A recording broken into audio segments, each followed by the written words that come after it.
On our trip to the areas around the major national parks of Colorado and Utah, one of our desires was to experience nature, wilderness, and wildlife.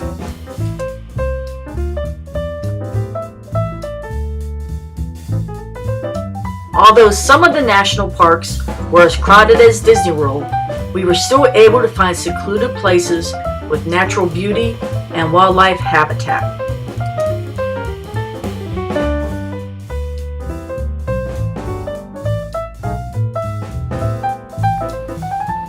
I'm going to use a famous cartoon character to introduce one of the first little wild creatures that we came across while driving up Old Fall River Road in Rocky Mountain National Park. I'm sure you remember Yosemite Sam cursing Bugs Bunny as being a yellow-bellied varmint. Well, it turns out that the Rockies are prime habitat for a creature related to our eastern groundhog or woodchuck, Punxsutawney Phil's western cousin called the yellow-bellied marmot.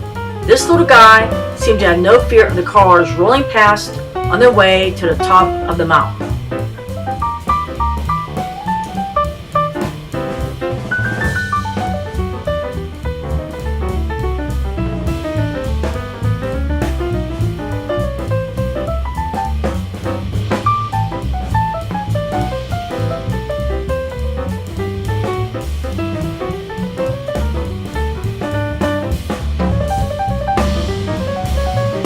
We learned later that we really didn't have to drive up a dirt road to the top of a 12,000-foot mountain to see one of these little marmots.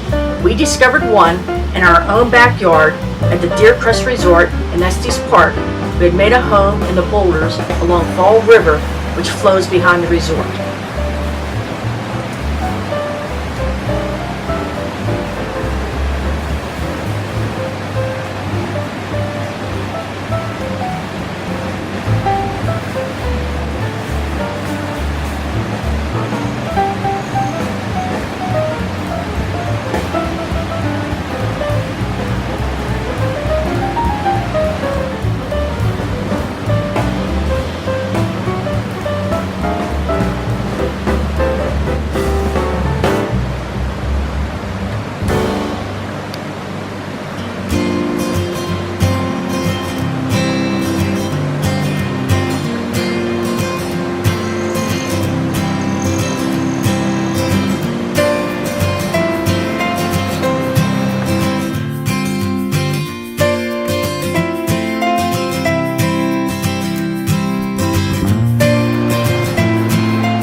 Another pleasant surprise outside our room at the resort were hummingbirds.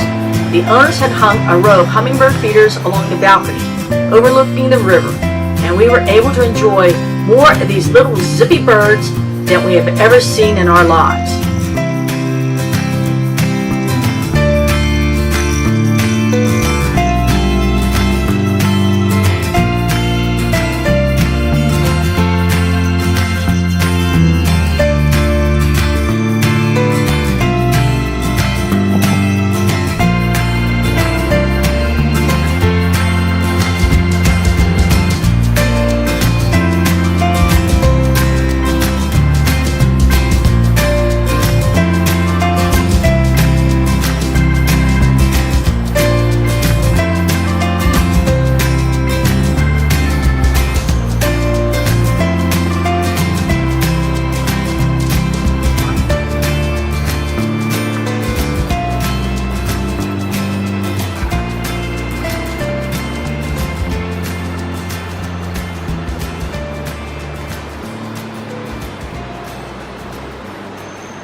We also saw several species of birds that we do not have back in Pennsylvania.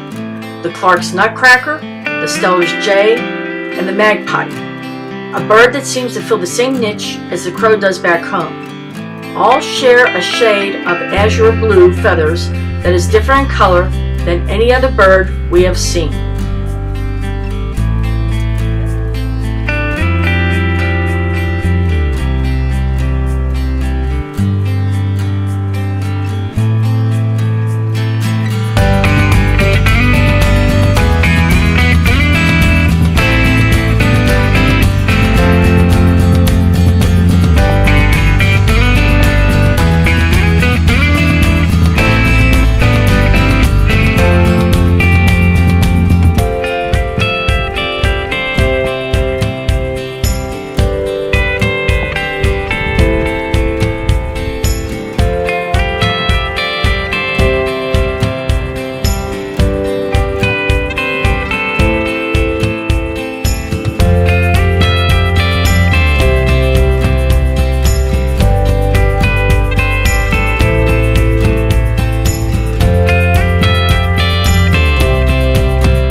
day, we saw what we thought was a golden eagle soaring high above us as we were driving down a dirt road in Rocky Mountain National Park.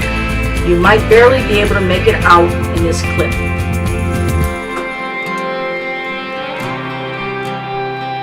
When we took a twilight jet boat ride on the Colorado River near Moab, Utah, we were lucky enough to capture several herons on camera.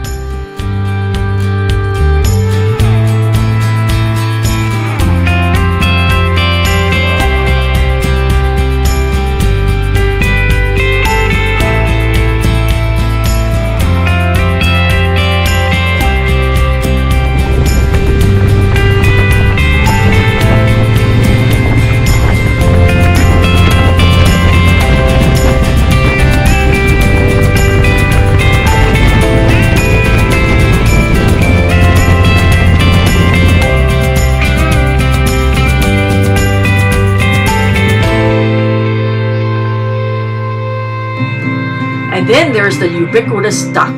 Lily Lake and Rocky Mountain National Park was duck paradise.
Back up at altitude at the busy Alpine Visitor Center, we were able to see one of the most spotted forms of wildlife in the park, elk. We were enjoying the view down Fall River Pass, which we had just driven up, when someone pointed out some elk which barely could be seen with the naked eye in the valley below.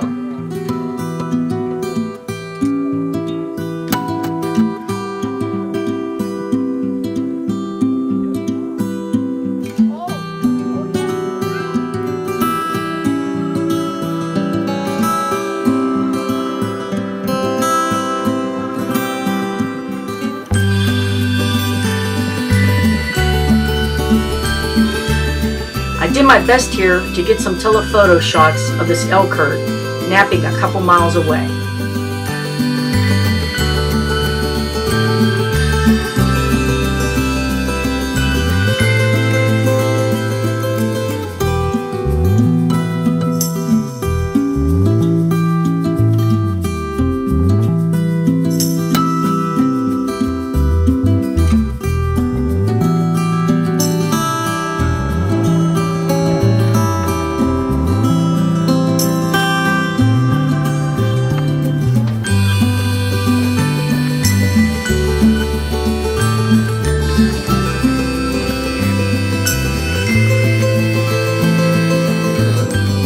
On our way back down to Estes Park via Trail Ridge Road, we stopped at the lava cliffs overlook and again saw a few more elk grazing in the distance on the side of the mountain.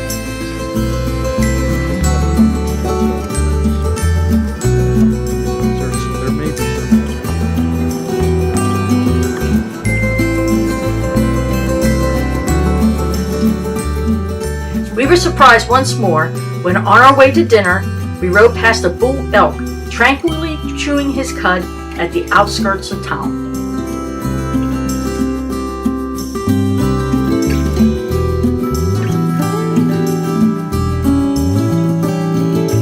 We sighted this one on the road to Bear Lake.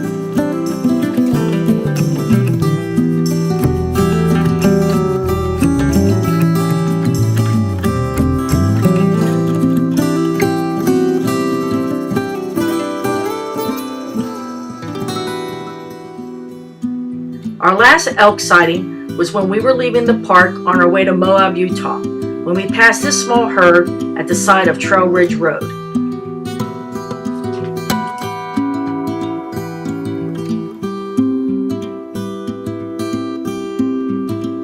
We also saw the smaller relatives of the elk, the mule deer in Rocky Mountain National Park and along the Colorado River in Moab.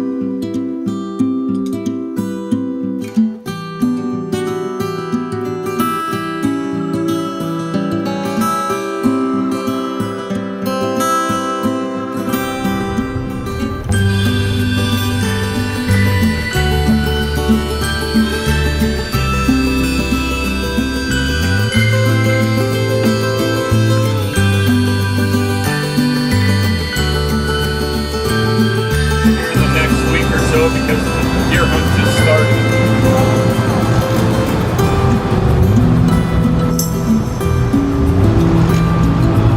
One's got some little horns there. Little buck.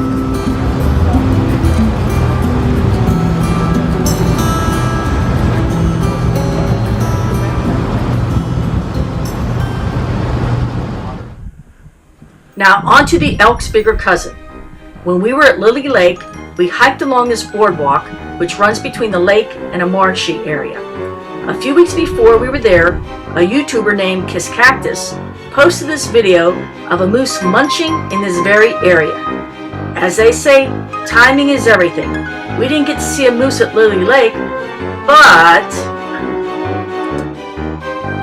as we were approaching the Alpine Visitor Center on our way out of the park, we saw cars slowing because something big was trotting along the crest of the hill beside Trail Ridge Road. It was a bull moose. Oh, Winkle! We were lucky. He mostly stayed on the crest of the hill, and I was able to video him for quite a while. When he ran out of sight behind the visitor center, Gary ran into the observation area to catch him on his cell phone.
Another wild creature we hoped to see was a bear.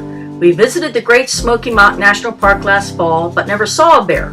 We figured our chances were slim to none to see one on this trip. We were wrong. We were in the right place at the right time, but our cameras weren't. Driving down this back road in the LaSalle Mountains over Moab, we saw a black bear trot out in the middle of the road, look up at their Jeep, and then run off into the brush on the other side. Gary didn't have the action camera on the roof rack, and my Canon was off and in my lap.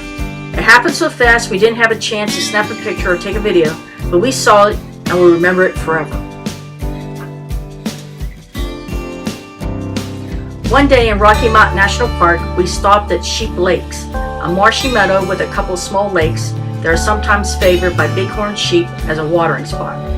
We really wanted to get a glimpse of these majestic mountain dwellers, but this too was not in the cards on this trip. Instead, we had to settle for a short presentation about sheep horns, a stuffed sheep mounted in a restaurant, and a cute little stuffed doll at the Sheep Lakes information hut. However, we did get a brief peep at a coyote, a deer, and a blue heron while we were there.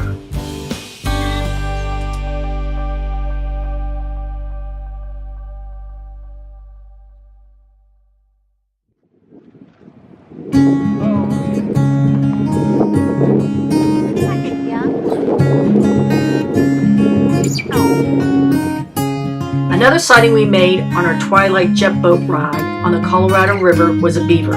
This guy was huge. The guide said he probably weighed close to 60 pounds.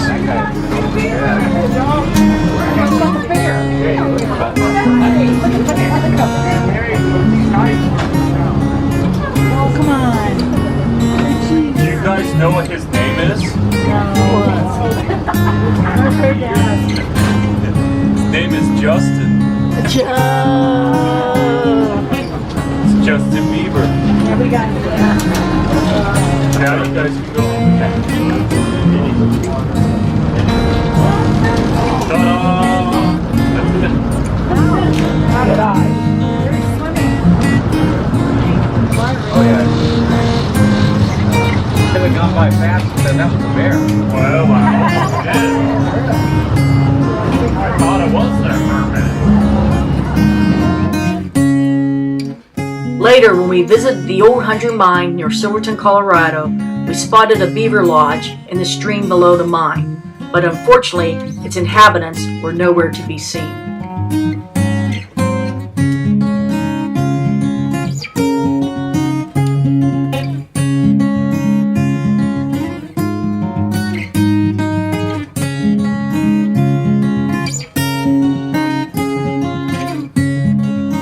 No matter which state or area we visited on our trip, there was another little beastie that was everywhere, the chipmunk, or as they are referred to out there, the golden-mantled ground squirrel. We even saw them scurrying around inside the Crystal Reservoir Visitor Center below Pikes Peak.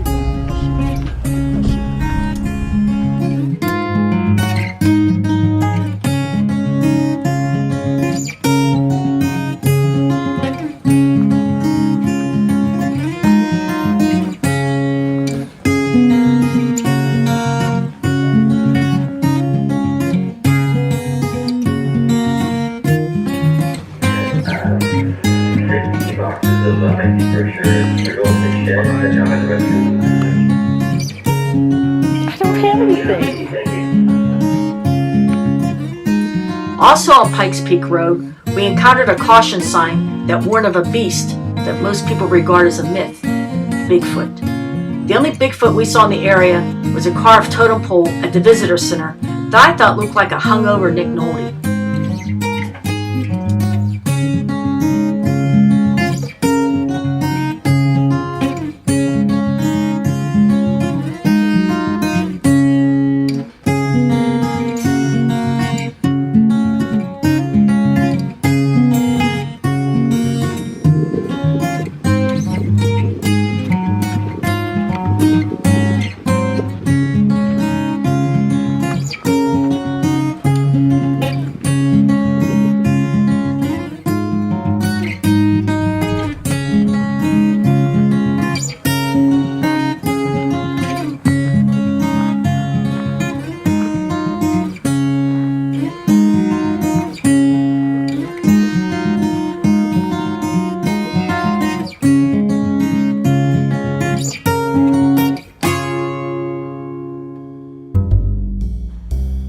And now for some creatures local to Moab that seem mythical, but they really weren't. Dinosaurs. Paleontologists have found a treasure trove of dinosaur remains fossilized in the rock formations of the Moab area. Dinosaur tracks are also very abundant there too. On our way back from driving down the Schaefer Trail, we found a site along Potash Road which had a trail leading up a cliff face to well-preserved tracks. We decided to go dinosaur track hunting. We didn't know what we were getting ourselves into.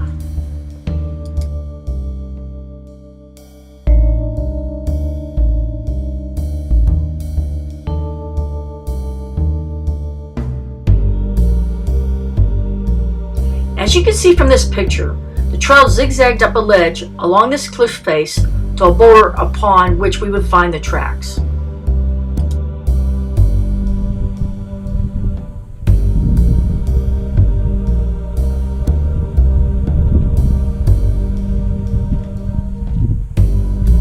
Okay.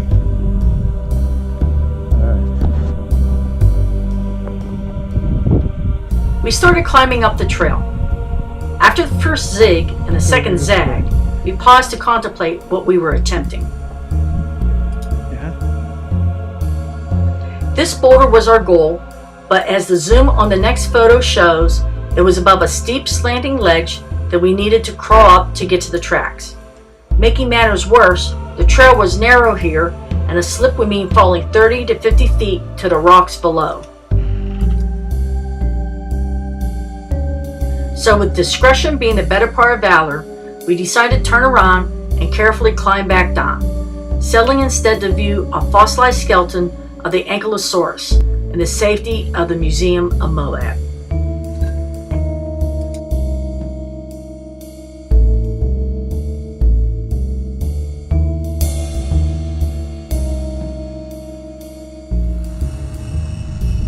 Use your hands.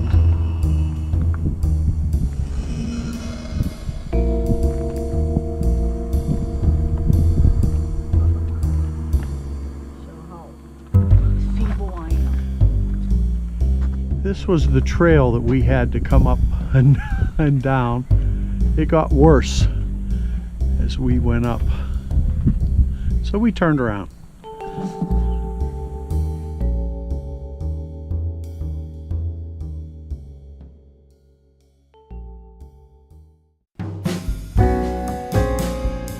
Well, enough scrambling on the rocks and cliffs. We're going to end this video with a more serene and less stressful segment devoted to the fields and meadows filled with beautiful wildflowers and the scenic views that we enjoyed in the Colorado Rockies and the desert regions of Utah. Thanks for watching.